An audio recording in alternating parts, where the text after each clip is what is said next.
Brasil sofre ataques desde o primeiro dia deste ano. Na verdade, desde os últimos meses do ano passado, em decorrência de uma natureza golpista que norteia o poder neste país desde sempre. Agora, muito mais do que antes, em razão da tentativa de golpe fracassada, protagonizada por Bolsonaro e sua caterva, a serviço de ninguém mais, ninguém menos que o mercado. Por que eu falo isso? Porque é óbvio, o golpe de 64, protagonizado pela mesma caterva que deu apoio quase que integral a Bolsonaro, foi também para se fazer cumprir o desejo, para fazer valer a vontade de uma elite brasileira ignorante, tosca, racista, preconceituosa, que se constituía basicamente de latifundiários que não queriam que o Brasil fosse de todos. O Brasil era deles, apenas, unicamente, e não permitiriam de forma alguma que o Brasil se desenvolvesse com uma reforma agrária, com uma industrialização, para impedir que isso acontecesse, também atendendo a interesses norte-americanos, que sempre desejaram muito que o Brasil fosse apenas, unicamente, o quintalzinho da casa deles, porque para os norte-americanos não faz muito sentido, por exemplo, existir uma China fazendo contrapartida ao poderio imperialista e aos desejos megalomaníacos de dominar o mundo que sempre estiveram presentes no pensamento norte-americano, que considera o brasileiro como uma espécie de morador das florestas que convive com serpentes. Eles não olham para o país aqui como um país que pode, ao menos, cogitar desenvolvimento.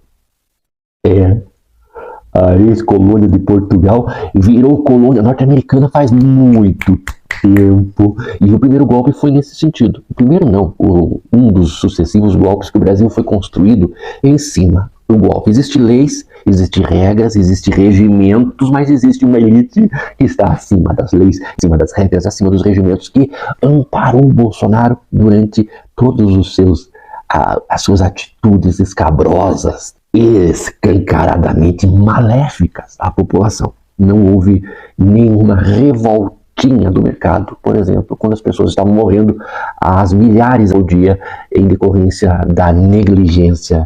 O presidente, então, perseguia a OMS, atrasava a vacina, fazia propaganda de medicamento falso.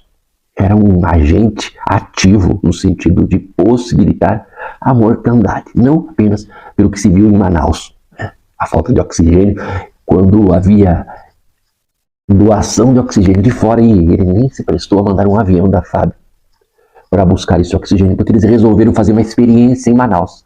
Vamos deixar o povo sem atendimento para ver que, quem sabe lá, eles não reagem sozinhos, né? Se morrerem, a gente já sabe que não funcionou, né? Então foi mais ou menos isso que aconteceu. Mas o golpismo, como eu ia dizendo, ele continua muito vivo.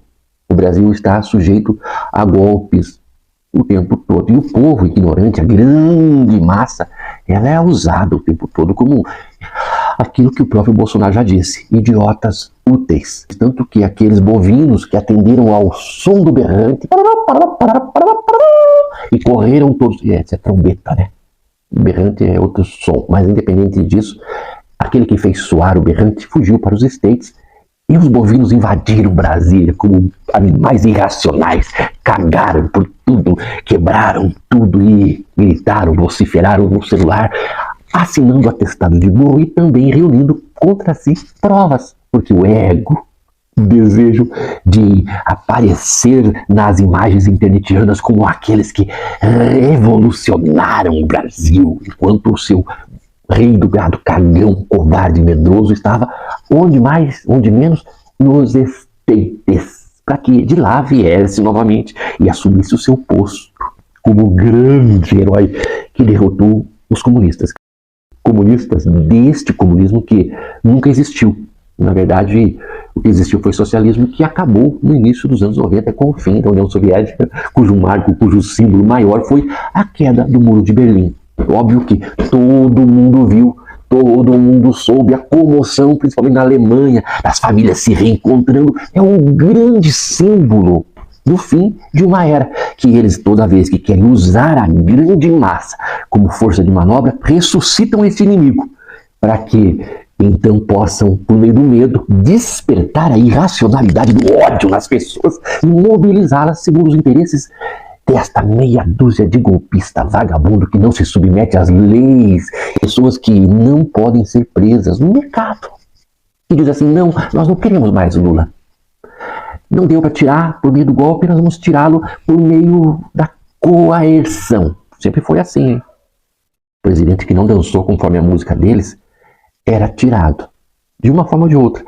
Por meio de chantagem, nós temos hoje o Congresso Nacional operacionalizado por essa elite, que não se incomoda com os bilhões que o Congresso Nacional rouba, quando desvia para os seus currais, e lá entre eles, sem nenhuma transparência, dividem, superfaturam, não tem nenhum projeto, e eles fazem o que querem com esse dinheiro, com o dinheiro que não tem, que está faltando, o dinheiro que não existe, mas tem que ir a fatia inteira para os congressistas sem nenhum protesto do mercado, porque o mercado tem o Congresso na mão, quando Vista Grossa faz aos crimes desses ladrões, para manipular e controlar o governo.